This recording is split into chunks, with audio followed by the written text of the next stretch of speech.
Turn മറ്റൊരു വീഡിയോയിലേക്ക് സ്വാഗതം. ഈ വർഷത്തെ NMMS പരീക്ഷയ്ക്ക് ഓൺലൈനായിട്ട് സ്വന്തമായിട്ട് അപേക്ഷിക്കുന്നവർക്ക് വേണ്ടിയിട്ടുള്ള വീഡിയോ ട്യൂട്ടോറിയലാണ്. ഓൺലൈനായിട്ട് അപേക്ഷ സമർപ്പിക്കുന്ന സമയത്ത് ശ്രദ്ധിക്കേണ്ടതായിട്ടുള്ള കാര്യങ്ങൾ, അല്ലെങ്കിൽ ഓൺലൈൻ രജിസ്ട്രേഷൻ നടത്തുവാൻ കൈവശമുണ്ടാകേണ്ടവ, ഒരു ഇമെയിൽ ID വേണം. ഓക്കെ, നിങ്ങളുടേതോ അല്ലെങ്കിൽ നിങ്ങളുടെ രക്ഷിതാവിൻ്റേതോ ഒരു വാലിഡ് ആയിട്ടുള്ള മൊബൈൽ നമ്പർ വേണം.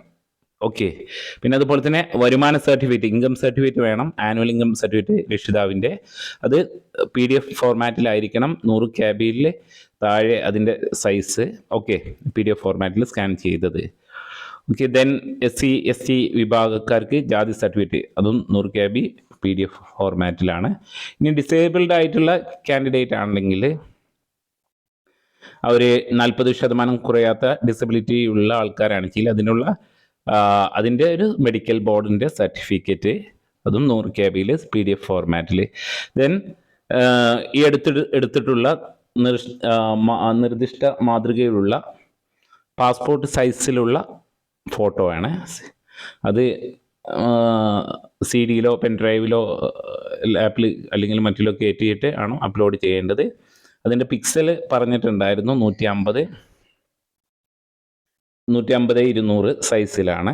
ഓക്കെ, 20 KB മുതൽ 30 KB സൈസിൽ JPG JPEG ഈ രീതിയിൽ ആയിരിക്കണം എന്നുള്ളതാണ് പറയുന്നത്.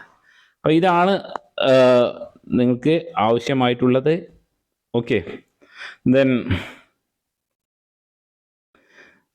നമുക്ക് NMMS രജിസ്റ്റർ ചെയ്യുന്ന സമയത്തുള്ള സൈറ്റ് നമുക്കറിയാം. nmms.kerala.gov.in എന്നുള്ള വെബ്സൈറ്റ് കയറുന്ന സമയത്ത് നമുക്ക് ഇങ്ങനത്തെ ഒരു പേജാണ് നമുക്ക് കാണുന്നത്. അവിടെ മേലെ നോട്ടിഫിക്കേഷൻ ഉണ്ട്. ആ നോട്ടിഫിക്കേഷനൊക്കെ നന്നായിട്ടൊന്ന് വായിച്ച് നോക്കുന്നത്, നോട്ടിഫിക്കേഷൻ്റെ വന്നതായിട്ടുള്ളത് കാണാം. ഇവിടെ നോക്കിയിട്ടുണ്ടെങ്കിൽ ഈ ഓൺ സൈഡിൽ നോക്കിയിട്ട് NMMS എന്നുള്ള ഈ ഭാഗത്ത് ക്ലിക്ക് ചെയ്തിട്ടുണ്ടെങ്കിൽ നോട്ടിഫിക്കേഷൻ നമുക്ക് ഡൗൺലോഡ് ചെയ്യാൻ പറ്റും. ഓക്കെ, അപ്പോൾ സാമ്പിൾ OMR അതുപോലെ തന്നെ നോട്ടിഫിക്കേഷൻ ഡീറ്റെയിലൊക്കെ.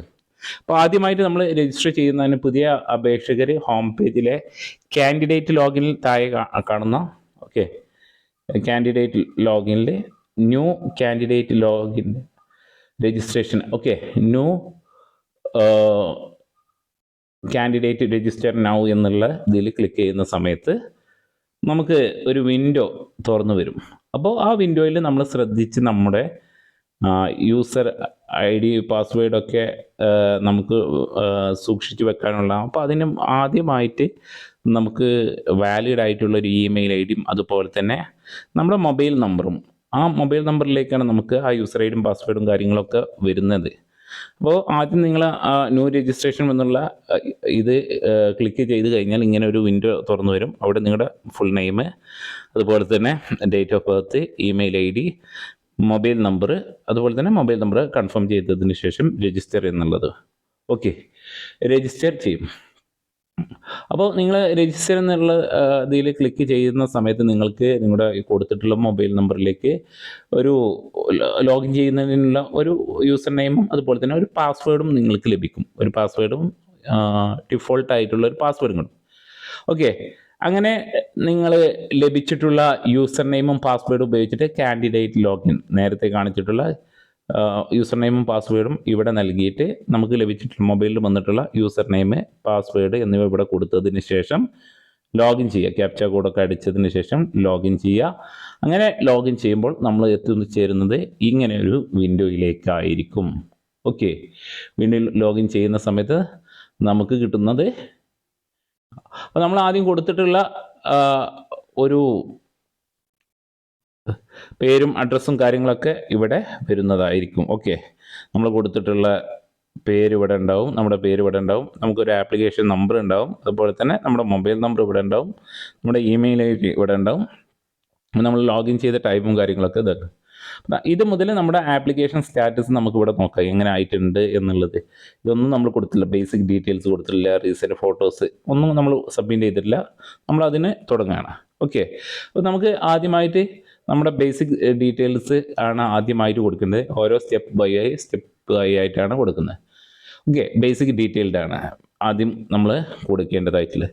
ബേസിക് ഡീറ്റെയിലിൽ സ്റ്റെപ്പ് 1 ആപ്ലിക്കേഷൻ നമ്പർ ഓൾറെഡി അവിടെ ഉണ്ടാവും, അതുപോലെ തന്നെ പേര് അവിടെ ഉണ്ടാവും, അതുപോലെ തന്നെ ഇമെയിൽ ID ഒക്കെ അവിടെ ഉണ്ടാവും. ദെൻ ആദ്യമായിട്ട് ജെൻഡറാണ് നമുക്ക് ഇതിൽ ചേർക്കാനുള്ളത്. മെയിൽ ഓർ ഫീമെയിൽ എന്നുള്ളത് ഫില്ല് ചെയ്യാം. ഓക്കെ. ദെൻ അടുത്തത് നമ്മുടെ അഡ്രസ്സ്, കമ്മ്യൂണിക്കേഷൻ അഡ്രസ്സ് തെറ്റിക്കാതെ എഴുതുക. ഡിസ്ട്രിക്റ്റ്, അതുപോലെ തന്നെ കാസ്റ്റ് സെലക്ട് ചെയ്യുക, അതുപോലെ തന്നെ കാറ്റഗറി സെലക്ട് ചെയ്യുക, റിലീജിയൻ സെലക്ട് ചെയ്യുക. ഇത് നിങ്ങളുടെ disability, person with disability or not, disability ഉണ്ടെങ്കിൽ 40% മെഡിക്കൽ ബോർഡ് അംഗീകരിക്കുന്ന 40%-ലധികമുള്ള ഡിസബിലിറ്റി ഉണ്ടെങ്കിൽ ആ സർട്ടിഫിക്കറ്റ് ഹാജരാക്കേണ്ടതുണ്ട്. അല്ലെങ്കിൽ നോ കൊടുത്തിട്ട് സേവ് ആൻഡ് പ്രൊസീഡ് എന്നുള്ള ബട്ടനാണ് നിങ്ങൾ ചെയ്യേണ്ടത്. ഓക്കെ. ബേസിക് ഡീറ്റെയിൽസ് സേവ് ചെയ്യുന്നതിനായി save and proceed button click. അപ്പോൾ നമ്മൾ ഒന്നാമത്തെ സ്റ്റെപ്പ് നമ്മൾ കംപ്ലീറ്റ് ആയിട്ടുണ്ടാവും. ഒന്നാമത്തെ.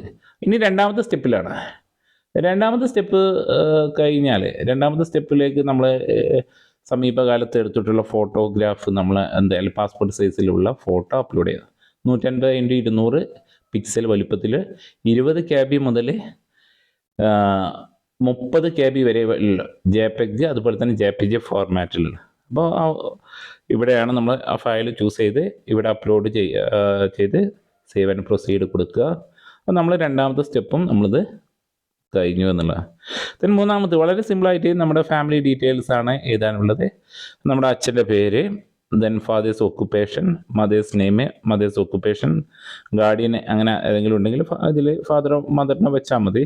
പിന്നെ ആനുവൽ ഇൻകം നമുക്ക് വില്ലേജിൽ നിന്നൊക്കെ ലഭിക്കുന്നതാണ്. ആനുവൽ ഇൻകം അതിൽ എമൗണ്ട് എഴുതിയിട്ടുണ്ടാവും. ആ എമൗണ്ട് നമ്മളിവിടെ അടിച്ചു കൊടുക്കുക. ഓക്കെ. 3.5 ലക്ഷം വരെയാണ് നമുക്ക് ഇപ്രാവശ്യത്തെ ലിമിറ്റ് വന്നിട്ടുള്ളത്. ഓക്കെ. ദെൻ അപ്ലോഡ് ആ ഇൻകം സർട്ടിഫിക്കറ്റ് നമ്മൾ എന്ത് ചെയ്യുക, ഇവിടെ അപ്ലോഡ് ചെയ്യുക, PDF ഫോർമാറ്റിലുള്ളത്. Then save and proceed. Okay. Browse ചെയ്ത് സേവ് ആൻഡ് പ്രൊസീഡ് കൊടുത്താൽ ദെൻ നാലാമത്തെ ഘട്ടത്തിലേക്ക് പോവാം. 7ാം ക്ലാസ്സിലെ മാർക്കും ഡീറ്റെയിൽസും കാര്യങ്ങളാണ് ഉള്ളത്. 7ാം ക്ലാസ്സിൽ ഏത് സ്കൂളിലാണ് നിങ്ങൾ പഠിച്ചിരുന്നത്, അതിൻ്റെ ജില്ല, എഡ്യൂക്കേഷൻ ഡിസ്ട്രിക്റ്റ്, വിദ്യാഭ്യാസ ജില്ല, അതുപോലെ തന്നെ ഏത് സ്കൂളിന് വെച്ച് ഏത് സ്കൂളിലാണ് നിങ്ങൾ പാസ്സായിട്ടുള്ളത് അല്ലെങ്കിൽ 7ാം ക്ലാസ് പൂർത്തിയാക്കിയിട്ടുള്ളത് എന്നുള്ളതാണ്. അവിടുന്ന് നമുക്ക് കിട്ടിയിട്ടുള്ള 55% എത്രയാണ് അതിന് മുകളിലുള്ള മാർക്ക്. SC/ST-കാർക്ക് മാർക്കിൽ കൺസെഷൻ ഉണ്ട്, കാര്യം ശ്രദ്ധിക്കുക. ദെൻ നെക്സ്റ്റ് ഇപ്പോൾ പഠിക്കുന്ന പ്രസൻറ്റ് സ്കൂൾ ഡീറ്റെയിൽസ്. ഇപ്പോൾ 8ൽ പഠിക്കുന്നത്, അത് ഈ 2 സ്കൂളും എയ്ഡഡോ ഗവൺമെൻറ്റോ ആവാൻ ശ്രദ്ധിക്കുക. അതായത് നിലവിൽ 8ാം ക്ലാസ്സിൽ പഠിക്കുന്നത് ഗവൺമെൻറ്റോ എയ്ഡഡോ ആവണം. ഓക്കെ, എയ്ഡഡോ ആവണം എന്നുള്ളതാണ് നിലവിൽ. ഇനി തുടർന്ന് പഠിക്കുന്നത് എയ്ഡഡോ ഗവൺമെൻറ് സ്കൂളിലാവണം എന്നുള്ളത് നിർബന്ധമാണ്. അപ്പോൾ ഇനി 9, 10ലും ഒക്കെ പഠിക്കുന്നത് ഗവൺമെൻറ് എയ്ഡഡ് സ്കൂളിലായിരിക്കണം എന്നുള്ളത് നിർബന്ധം ഉണ്ടാവും. അപ്പോൾ നോക്കുക, ഇവിടെ present school district, education district select ചെയ്യുക. ദെൻ സ്കൂളിൻ്റെ പേര് സെലക്ട് ചെയ്യുക. സ്കൂൾ ടൈപ്പ് എയ്ഡഡ് ആണോ ഗവൺമെൻറ് എന്നുള്ളത് ഇതാക്കുക. അപ്പോൾ അഡ്മിഷൻ നമ്പർ, ഇത് സ്കൂളിൽ നിന്ന് ലഭിക്കുന്നതാണ് അഡ്മിഷൻ നമ്പർ. ആ അഡ്മിഷൻ നമ്പർ ഇവിടെ ഇതാക്കിയതിന് ശേഷം ക്വസ്റ്റ്യൻ പേപ്പർ നമുക്ക് മീഡിയം സെലക്ട് ചെയ്യാം. മലയാളം മീഡിയം ആണോ അല്ലെങ്കിൽ ഇംഗ്ലീഷ് മീഡിയം ആണോ നമുക്ക് ക്വസ്റ്റ്യൻ പേപ്പർ വേണ്ടിയത്. ദെൻ സേവ് ആൻഡ് പ്രൊസീഡ് കൊടുക്കുക. സേവ് ആൻഡ് പ്രൊസീഡ് കൊടുത്തതിന് ശേഷം നമുക്ക് ഫൈനലായിട്ട് പ്രിവ്യൂ ചെയ്യാനുള്ള അവസരം ഉണ്ടാവും. നമ്മൾ ഫൈനൽ കൺഫർമേഷൻ. അതിനു മുമ്പ് നമുക്ക് പ്രിവ്യൂ ചെയ്യാൻ നമ്മൾ കൊടുത്തിട്ടുള്ള ഡീറ്റെയിൽസ് ഒന്നും കൂടി അതിലെന്തെങ്കിലും തെറ്റ് ഉണ്ടെങ്കിൽ പ്രിവ്യൂ ചെയ്യുന്ന സമയത്ത് നമുക്ക് എഡിറ്റ് ചെയ്യാനുള്ള ഓപ്ഷൻ ഉണ്ടാവും. എഡിറ്റ് ചെയ്ത് കഴിഞ്ഞിട്ടുണ്ടെങ്കിൽ പിന്നെ നമുക്ക് അത് എഡിറ്റ് ചെയ്ത് വീണ്ടും ഓരോ സ്റ്റെപ്പ് പോയി കറക്റ്റ് ചെയ്ത് വന്നിട്ട് സേവ് ആൻഡ് പ്രൊസീഡ് കൊടുത്തിട്ട് ഫൈനൽ സ്റ്റെപ്പിൽ സേവ് ആൻഡ് പ്രൊസീഡിലേക്ക് കൊടുക്കുക. അപ്പോൾ നിങ്ങളുടെ NMMSൻ്റെ ആപ്ലിക്കേഷൻ എന്തായിട്ടുണ്ടാവും, മുഴുവനായിട്ടുണ്ടാവും എന്നുള്ള. വീണ്ടും നിങ്ങൾ കാൻഡിഡേറ്റ് ലോഗിൻ ചെയ്തതിന് ശേഷം ഇവിടെ നോക്കുമ്പോൾ എല്ലാ പ്രൊസീജിയേഴ്സും കഴിഞ്ഞാൽ എല്ലാത്തിനും ബ്ലൂ ടിക്ക് വന്നിട്ടുണ്ടാവും, എല്ലാം ടിക്ക് ചെയ്തിട്ടുണ്ടാവും. നമ്മൾ സ്റ്റാറ്റസ് കംപ്ലീറ്റഡ് എന്നുള്ളതായിരിക്കും കാണിക്കുക എന്നുള്ളത്. അപ്പോൾ ഇതുമായി ബന്ധപ്പെട്ട് എന്തെങ്കിലും സംശയങ്ങളുണ്ടെങ്കിൽ നമുക്ക് വീഡിയോക്ക് താഴെ ചോദിക്കുക. അതുപോലെ തന്നെ ടേൺ ടു ലേണിൻ്റെ ഒഫീഷ്യൽ വാട്സപ്പ് നമ്പറിലേക്ക് നിങ്ങൾക്ക് മെസ്സേജ് അയക്കുക 9562654789. അതുപോലെ തന്നെ സാങ്കേതിക സഹായത്തിന് NMMS ഹെൽപ്പ് ലൈൻ നമ്പറിലേക്ക് നിങ്ങൾക്ക് വിളിക്കാവുന്നതാണ്. അവധി ദിവസങ്ങളിൽ ഒഴികെയുള്ള ദിവസങ്ങളിൽ ഈ നമ്പറിൽ 04712546 NMMS.help.desk@gmail.com എന്നുള്ളതിൽ നിങ്ങളുടെ പരാതികൾ എന്തെങ്കിലും പ്രശ്നങ്ങളോ ഉണ്ടെങ്കിൽ വെക്കാം. അപ്പോൾ ശ്രദ്ധിക്കേണ്ട, മൊബൈൽ നമ്പർ വാലിഡ് ആയിട്ടുള്ള മൊബൈൽ നമ്പർ കൊടുക്കണം. അതിലേക്കാണ് നമുക്ക് email I D default user I ഡിയും പാസ്വേഡും വരുന്നത്. ഓക്കെ, എന്തെങ്കിലും സംശയം ചോദിച്ചാൽ. Thank you.